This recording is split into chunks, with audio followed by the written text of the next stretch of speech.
গোপালগঞ্জে সড়ক ও সরকারি খালে নির্মিত বাঁশের সাঁকো বেড়া দিয়ে বন্ধ করে দেওয়ার অভিযোগ। ৩২টি পরিবার অবরুদ্ধ।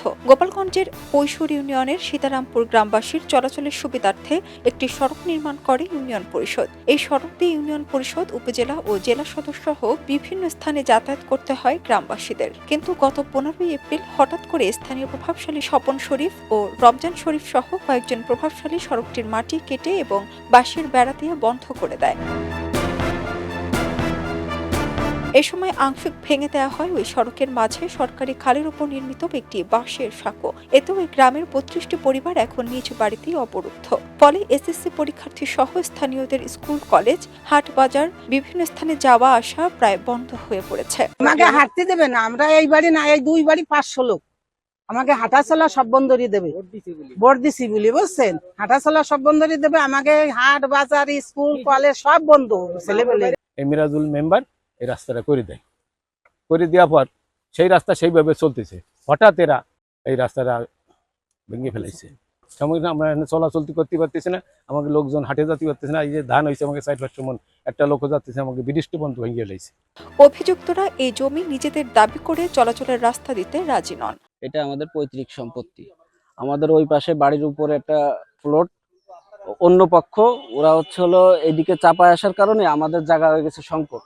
এই জায়গাটা আমরা দীর্ঘদিন, মানে আমাদের যে কটা ফ্যামিলি, কেউই বাড়ি থাকে না, শুধু মহিলারা থাকে। ঠিক আছে, আমাদের অ্যাবসেন্টে একটা পথ নিয়েছিল এখান দিয়ে। ঠিক আছে, পথ নেওয়ার কারণে আমাদের অ্যাবসেন্টে দীর্ঘদিন যাবত ওরা জোরপূর্বভাবে ফল দিয়ে রাস্তা করছে। কিন্তু এখন যে বিষয়টা হয়েছে, আমাদের নিজস্ব জায়গা, আর যদি আমরা এই জায়গায় ঘর না উঠে আমরা থাকতে পারি না। ওরা দিন ভরে হাটে আর অত্যাচার, মানে এনে মনে করেন যে বিটিটাও বেরোতে না ঘরের, ওদের অত্যাচার। এটা ওরা ব্যক্তিগতভাবে জোর করে করছে, এটা কোনো ইউনিয়ন পরিষদের না।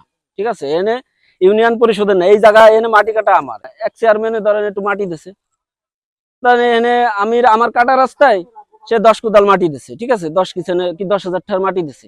এইভাবে আমাদের এই সামনে দিয়ে দিছে, আর ওরা ওই দিক দিয়ে করে নিয়েছে। কিন্তু এই জায়গাটুকু সম্পূর্ণ আমাদের নিজেদের টাকার কাটা মাটি। আমার টাকা দিয়ে আমি গ্রামের মানুষ ডাকিয়ে চাইজ বের করি, ওরা তো মানে না। চাইজ বের মাপ হয়েছে, খরচ করে সব আমি একা দিছি। মেম্বাররা দিলে হবে কি, মেম্বার আমাকে কাছে শুনি নেবে তো, আমার কথা যা আবার মাপ হোক, তারপরে তারা রাস্তা দেয় দিয়ে জামনে তাই হয়ে যায়। ঘটনার পর ইউনিয়ন ভূমি অফিসের তহসিলদার সরেজমিনে পরিদর্শন করেন। মীমাংসার চেষ্টা করলেও অভিযুক্তরা মেনে নেননি। স্থানীয় আইপি সদস্য বলেন, খাল তাদের জায়গা না, তাদের বলে নিচে বলতে জায়গা, তাদের এখন বলতেছে বক্তব্য দিচ্ছে আমাকে নিচে বলতে জায়গা। এরপরে মাফে কি আসবে তুমি বলতে পারবো না।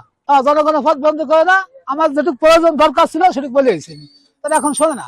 স্থানীয় তহসিলদারকে দায়িত্ব দিয়ে উভয় পক্ষকে ডেকে বিষয়টি সমাধান করা হবে বলে জানান ইউএনও। হ্যাঁ, পেয়েছি, আমি তহসিলদারকে পাঠিয়েছিলাম, আমি ব্যবস্থা নিচ্ছি আর কি। তাদেরকে আসছে, আমার আবেদন নিয়ে এসেছে। না, আবেদন তো গতকালকে নিয়ে আসছিল, একবার আমি পাঠিয়েছিলাম। ডাকাবো তাদেরকে, যারা সংশ্লিষ্ট বাদী বিবাদী বা যারা আবেদনকারী, তাদেরকে ডাকিয়ে সমাধান করার চেষ্টা করছি আর কি। চলাচলের অধিকার নিশ্চিত করতে প্রশাসন দ্রুত কার্যকর পদক্ষেপ নেবে, এমনটি প্রত্যাশা ভুক্তভোগী গ্রামবাসী। খবরের কাগজ, নিখাদ, নির্ভীক, নিরপেক্ষ।